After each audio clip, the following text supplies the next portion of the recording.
El inicio de todo, Dios y la creación. Hola a todos. Prepárense para un viaje increíble por la historia del Antiguo Testamento. Este recorrido nos ayudará a entender a fondo las escrituras bíblicas y a conocer la rica historia del pueblo de Dios. Si se quedan conmigo hasta el final, les aseguro que la sabiduría de la palabra de Dios los va a iluminar y comprenderán por completo su plan de redención. Antes de que existiera el tiempo, solo existía Dios. Él es eterno, sin principio ni fin. Dios no fue creado, Él es el creador de todo. No nació, Él es el Padre de la eternidad. La eternidad es algo exclusivo de Dios. En el principio, Dios creó los cielos y la tierra. Fue una muestra impresionante de su poder y creatividad. Dios simplemente habló, y el universo cobró forma. La luz se separó de la oscuridad, los mares y la tierra firme se formaron, y la vida empezó a llenar cada rincón de este nuevo mundo. En 6 días, Dios creó todo lo que vemos y vio que todo era muy bueno. Como dice Génesis 1:1, en el principio creó Dios los cielos y la tierra. ¿Qué les parece esta increíble demostración del poder de Dios en la creación? ¿Hay algo que les parezca especialmente fascinante de cómo todo comenzó? Si este viaje les está pareciendo interesante, no olviden darle un me gusta y suscribirse al canal para no perderse las próximas partes. La creación del hombre y la entrada del pecado. En el 6º día, Dios formó al primer hombre, Adán, usando el polvo de la tierra. Luego, sopló en él el aliento de vida, dándole no solo existencia, sino también un espíritu vivo, capaz de relacionarse con su Creador. Para que Adán no estuviera solo, Dios creó a Eva de una de sus costillas.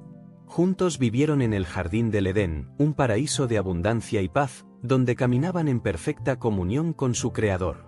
La Biblia lo narra en Génesis 2:7. Entonces Dios formó al hombre del polvo de la tierra, y sopló en su nariz aliento de vida, y fue el hombre un ser viviente. Dios les dio solo una advertencia: no debían comer del árbol del conocimiento del bien y del mal. Pero, trágicamente, la serpiente, astuta y engañosa, convenció a Eva para que desobedeciera, y ella también se lo dio a Adán. En ese momento, la inocencia se perdió y el pecado entró en el mundo. La desobediencia de Adán y Eva trajo consecuencias terribles. Se dieron cuenta de su desnudez y sintieron vergüenza por primera vez. Dios, en su justicia, los expulsó del jardín del Edén para que no comieran del árbol de la vida y vivieran para siempre en su estado caído. Sin embargo, incluso en este acto de juicio, Dios mostró misericordia, dándoles ropa para cubrir su desnudez y prometiendo que un día enviaría a alguien para redimir a la humanidad. Como leemos en Génesis 3:21, y Dios hizo al hombre y a su mujer túnicas de pieles y los vistió. La expulsión del Edén marcó el comienzo de una vida de trabajo duro y dolor para Adán y Eva, pero también el inicio del plan de redención de Dios para la humanidad. El pecado había entrado en el mundo, pero Dios ya tenía un plan para restaurar lo que se había perdido. La historia de Adán y Eva nos muestra cómo el pecado entró en el mundo. ¿Alguna vez han pensado en las pequeñas decisiones que pueden tener grandes consecuencias en nuestra propia vida o en la de alguien que conozcan? Me encantaría leer sus ejemplos en los comentarios. El primer asesinato y el diluvio universal. Adán y Eva tuvieron 2 hijos, Caín y Abel. Abel era pastor de ovejas y Caín era labrador. Ambos ofrecieron sacrificios a Dios, pero Dios aceptó el sacrificio de Abel y rechazó el de Caín. Lleno de envidia y furia, Caín llevó a su hermano al campo y lo mató, cometiendo el primer asesinato registrado en la historia. Así lo narra Génesis 4:8, y habló Caín a su hermano Abel, y aconteció que estando ellos en el campo, Caín se levantó contra su hermano Abel y lo mató. Después del asesinato de Abel y el destierro de Caín, Adán y Eva tuvieron otro hijo, Set. Su nombre significa compensación, ya que Eva sintió que Dios le había dado otro hijo en lugar de Abel. Con el tiempo, la maldad de la humanidad creció tanto que Dios se arrepintió de haber creado al hombre. Decidió limpiar la tierra con un gran diluvio, pero encontró en Noé a un hombre justo y perfecto en su tiempo. Dios le dio instrucciones a Noé para construir un arca y llevar en ella a su familia y parejas de cada especie de animales, para salvarlos del diluvio inminente. En Génesis 6:9 leemos: Estas son las generaciones de Noé, Noé varón justo era perfecto en sus generaciones, con Dios caminó Noé. Durante 40 días y 40 noches, la lluvia no cesó, y las aguas cubrieron toda la tierra. Toda vida fuera del arca pereció, pero Noé y los suyos sobrevivieron. Cuando las aguas se retiraron, Dios hizo un pacto con Noé. Prometió nunca más destruir la tierra con un diluvio, y puso el arco iris en el cielo como señal de este pacto eterno. Lo encontramos en Génesis 9:13. Mi arco he puesto en las nubes, el cual será por señal del pacto entre mí y la tierra. Las naciones y la torre de Babel. Después del diluvio, los hijos de Noé, Sem, Cam y Jafet, se convirtieron en los progenitores de las naciones. De sus descendientes surgieron diferentes grupos étnicos y naciones que se mencionan detalladamente en la Biblia. Sem es reconocido como el ancestro de los pueblos semitas, que incluyen a los hebreos, árabes, asirios, arameos y otros. La línea de Sem es especialmente importante en la narrativa bíblica, porque de él descienden los israelitas y finalmente, nuestro Señor Jesucristo. Cam es el padre de varias naciones que a menudo fueron enemigas de Israel. Su descendencia incluye a los cananeos, los egipcios, los filisteos y otros pueblos del norte de África y el cercano oriente. Jafet es el progenitor de muchos de los pueblos de Europa y partes de Asia. Después del diluvio, los descendientes de Noé se multiplicaron y comenzaron a poblar la tierra. Llegaron a la llanura de Sinar y decidieron construir una ciudad con una torre que llegara hasta el cielo.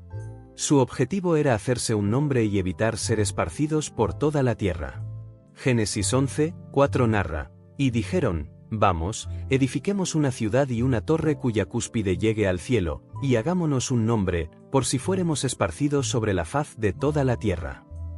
Dios, viendo su arrogancia y el peligro de su unidad para el mal, decidió confundir su lenguaje para que no pudieran entenderse entre sí. De este modo, los esparció por toda la tierra, y la ciudad fue llamada Babel, que significa confusión, porque allí Dios confundió el lenguaje de toda la tierra. La historia de la Torre de Babel nos habla de la humildad y las consecuencias de la soberbia. ¿Qué lecciones creen que podemos aprender hoy de este relato? Si están disfrutando de este recorrido por la historia bíblica y quieren seguir aprendiendo, suscríbanse y activen la campanita. Su apoyo me ayuda a seguir creando contenido como este. El llamado de Abraham y las promesas de Dios. En este punto de la historia, Dios empieza a actuar de una manera muy especial a través de un hombre llamado Abraham, que vivía en la tierra de Ur de los Caldeos. Dios le habló, llamándolo a dejar su tierra natal y a su familia para ir a una tierra que él le mostraría. Este llamado vino con una promesa increíble. Dios haría de Abraham una gran nación, lo bendeciría y, a través de él, todas las familias de la tierra serían bendecidas. En Génesis 12:1 y 2 se narra, Dios había dicho a Abraham, vete de tu tierra y de tu parentela, y de la casa de tu padre, a la tierra que te mostraré, y haré de ti una nación grande, y te bendeciré, y engrandeceré tu nombre, y serás bendición. Abraham, en obediencia a la voz de Dios, dejó su tierra y a su familia, y se dirigió a la tierra de Canaán. Este acto de fe fue enorme, ya que Abraham no sabía exactamente a dónde iba ni cómo se cumplirían las promesas de Dios. Su fe y obediencia fueron recompensadas con la promesa de que se convertiría en el padre de una gran nación. A lo largo de su vida, Dios le repitió y amplió sus promesas a Abraham. Estas promesas incluían la posesión de la tierra de Canaán, una descendencia numerosa y la bendición a través de él para todas las naciones de la tierra. Dios cambió su nombre de Abram a Abraham, que significa padre de multitudes, y el de su esposa de Sarai a Sara. En Génesis 15:5 y 6 leemos, y lo llevó fuera, y le dijo, mira ahora los cielos, y cuenta las estrellas, si las puedes contar. Y le dijo, así será tu descendencia. Y creyó a Dios, y le fue contado por justicia. Estas promesas fueron selladas con un pacto, y la señal de este pacto fue la circuncisión. Este pacto no solo confirmó las promesas de Dios a Abraham, sino que también estableció una relación especial y exclusiva entre Dios y los descendientes de Abraham. Isaac, el hijo prometido y la fe de Abraham. A pesar de las promesas de Dios, Sara no podía tener hijos. Con el tiempo, le ofreció a su sierva egipcia Agar a Abraham para que tuviera un hijo con ella. Esta decisión fue una mezcla de desesperación y falta de fe en la promesa de Dios de darles un hijo. Agar concibió y dio a luz a Ismael. En Génesis 16, 11 y 12 se narra: además le dijo el ángel de Dios: he aquí que has concebido, y darás a luz un hijo, y llamarás su nombre Ismael, porque Dios ha oído tu aflicción. Y él será hombre fiero, su mano será contra todos, y la mano de todos contra él, y delante de todos sus hermanos habitará. Ismael, cuyo nombre significa Dios oye, fue el primer hijo de Abraham. Sin embargo, Dios dejó claro que el hijo de la promesa sería a través de Sara, y no de Agar. Y después de esto, nacería Isaac, el hijo prometido, que nació cuando Abraham tenía 100 años y Sara 90. Su nacimiento fue un milagro, ya que Sara era estéril y ambos eran de edad avanzada. Este evento fue un testimonio del poder y la fidelidad de Dios para cumplir sus promesas. La vida de Abraham no estuvo libre de pruebas. Una de las más grandes fue cuando Dios le pidió que sacrificara a su hijo Isaac, el hijo de la promesa. A pesar de lo difícil que fue esta prueba, Abraham obedeció a Dios sin dudar, mostrando su absoluta confianza en él. Como leemos en Génesis 22, 2 y 3. En el último momento, Dios proveyó un carnero para el sacrificio, y así Isaac fue salvado. Después de la muerte de Sara, Abraham se preocupó por encontrar una esposa adecuada para Isaac. En una muestra de fe y providencia, envió a su siervo a buscar una esposa para Isaac entre su familia en Mesopotamia. El siervo encontró a Rebeca, quien se convirtió en la esposa de Isaac. En Génesis 24, 67 se narra: Isaac la trajo a la tienda de su madre Sara, y tomó a Rebeca por mujer y la amó, y se consoló Isaac después de la muerte de su madre. La fe de Abraham fue puesta a prueba de formas inimaginables. ¿Qué desafíos de fe han enfrentado ustedes o alguien cercano? ¿Cómo los superaron? Los desafíos de Isaac y la historia de Jacob y Esaú. La vida de Isaac también tuvo sus desafíos. Una de las pruebas más importantes fue cuando enfrentó una hambruna y tuvo que ir a Gerar. Allí, al igual que su padre, mintió sobre la identidad de su esposa por miedo a ser asesinado. Sin embargo, Dios lo protegió y bendijo, confirmando las promesas dadas a Abraham. En Génesis 26, 3 y 4 leemos: habita como forastero en esta tierra, y estaré contigo, y te bendeciré, porque a ti y a tu descendencia daré todas estas tierras, y confirmaré el juramento que hice a Abraham tu padre. Multiplicaré tu descendencia como las estrellas del cielo, y daré a tu descendencia todas estas tierras, y todas las naciones de la tierra serán benditas en tu simiente. Isaac también tuvo 2 hijos, Esaú y Jacob, que nacieron después de que Rebeca orara con mucha fe a Dios por tener hijos, ya que era estéril. Esta oración muestra la fe y la dependencia de Rebeca en Dios. Jacob y Esaú eran gemelos, pero desde el nacimiento, Jacob mostró una naturaleza competitiva. Su nombre significa suplantador, porque nació agarrando el talón de su hermano. Esta característica definiría gran parte de su vida, ya que Jacob siempre luchó por la primogenitura y la bendición de su padre.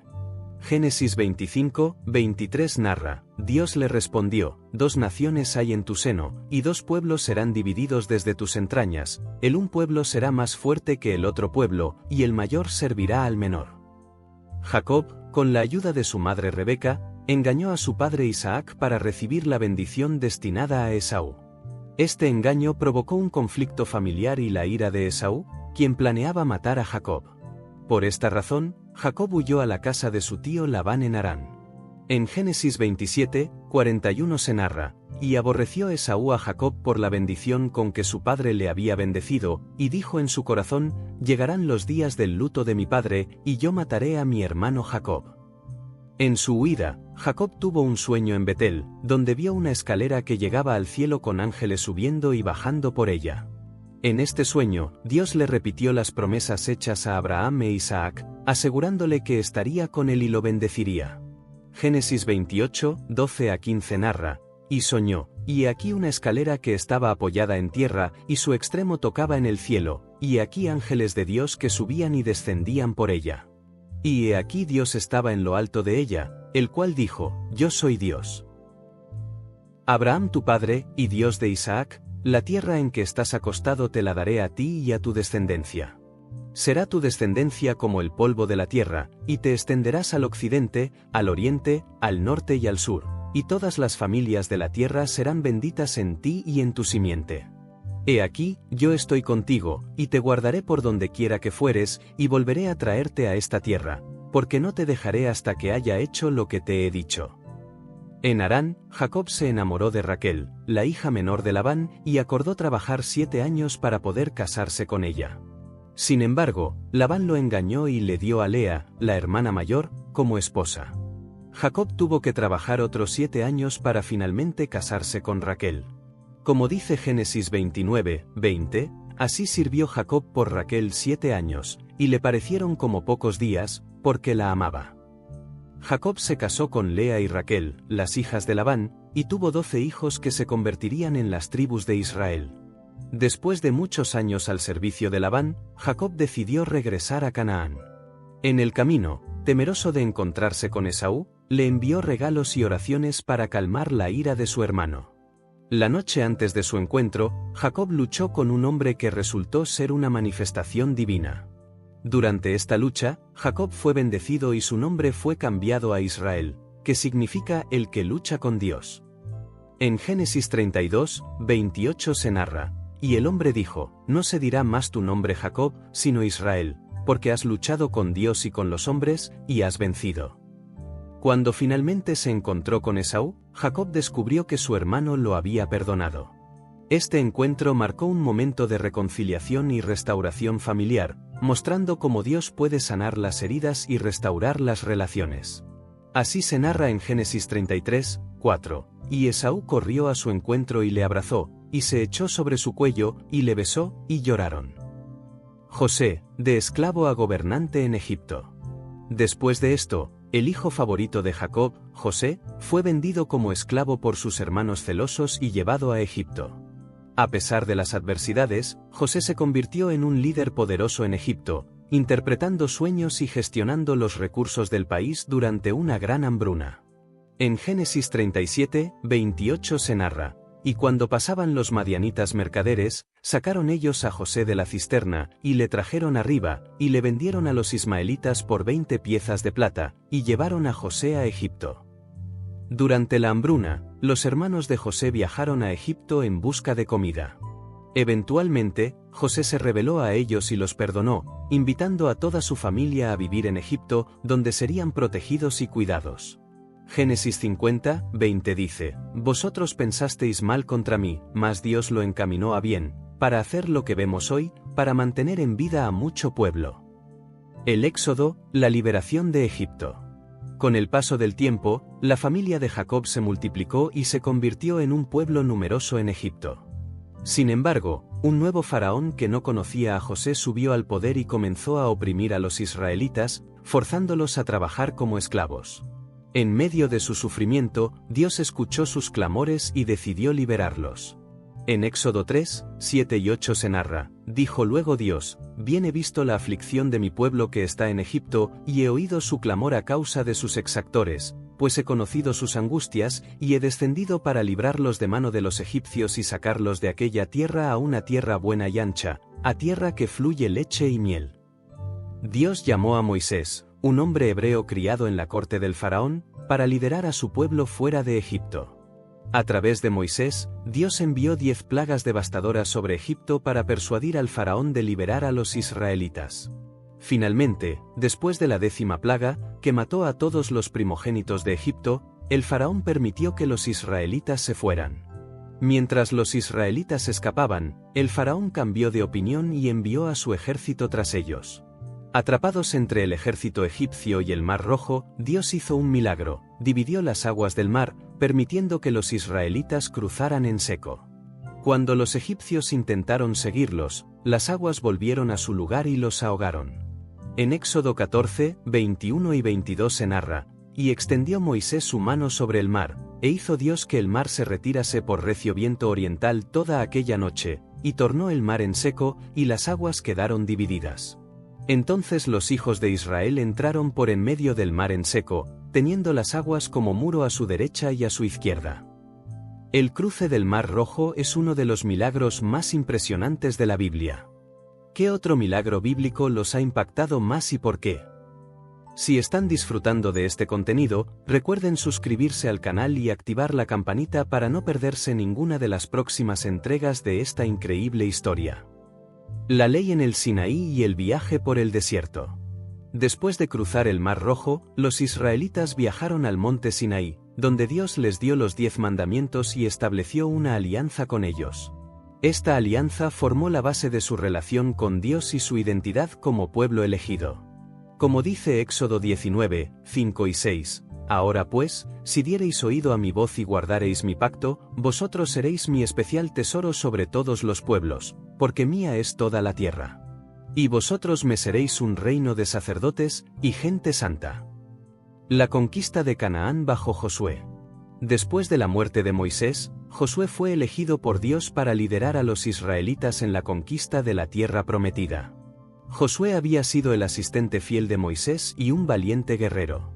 Su primera gran tarea fue cruzar el río Jordán y comenzar la conquista de Canaán. En Josué 1, 2 y 3 se narra: mi siervo Moisés ha muerto, ahora pues, levántate y pasa este Jordán, tú y todo este pueblo, a la tierra que yo les doy a los hijos de Israel. Yo os he entregado, como lo había dicho a Moisés, todo lugar que pisare la planta de vuestro pie. El cruce del río Jordán fue un milagro que recordó a los israelitas el cruce del Mar Rojo. Dios detuvo las aguas del Jordán, permitiendo que el pueblo cruzara en seco. Este evento fortaleció la fe de los israelitas y confirmó el liderazgo de Josué. En Josué 3, 17 se narra: mas los sacerdotes que llevaban el arca del pacto de Dios estuvieron en seco, firmes en medio del Jordán, hasta que todo el pueblo hubo acabado de pasar el Jordán, y todo Israel pasó en seco. La primera gran ciudad que enfrentaron fue Jericó, una fortaleza imponente. Dios dio instrucciones específicas a Josué para la toma de la ciudad. Los israelitas marcharon alrededor de Jericó durante 7 días, y al 7º día, las murallas cayeron después de que los sacerdotes tocaran las trompetas y el pueblo gritara. La campaña de conquista continuó con la captura de otras ciudades importantes como Ai, Hebrón y Debir. Dios instruyó a los israelitas a destruir completamente a los habitantes de estas ciudades para evitar la influencia de sus prácticas idolátricas. Después de varias victorias, Josué repartió la tierra entre las 12 tribus de Israel. Cada tribu recibió su herencia conforme a las instrucciones de Dios. La tierra se distribuyó mediante un sorteo, asegurando que cada tribu tuviera su porción, cumpliendo así las promesas de Dios a Abraham, Isaac y Jacob. Aunque los israelitas conquistaron gran parte de Canaán, no expulsaron completamente a todos los habitantes cananeos. Esta desobediencia parcial llevó a futuras dificultades, ya que los pueblos restantes continuaron influyendo negativamente en Israel, llevándolos a la idolatría y al pecado. El período de los jueces, ciclos de desobediencia y restauración. Con la muerte de Josué y la generación que conquistó Canaán, comenzó un nuevo capítulo en la historia de Israel, el período de los jueces. Este fue un tiempo caracterizado por ciclos de apostasía, opresión, clamor a Dios y liberación. Después de la muerte de Josué, los israelitas rápidamente cayeron en la idolatría, adorando a los dioses de los pueblos vecinos. Esta infidelidad llevó a la opresión por parte de diversas naciones que Dios permitió como castigo por su desobediencia. En Jueces 2, 11 y 12 se narra: y los hijos de Israel hicieron lo malo ante los ojos de Dios, y sirvieron a los Baales.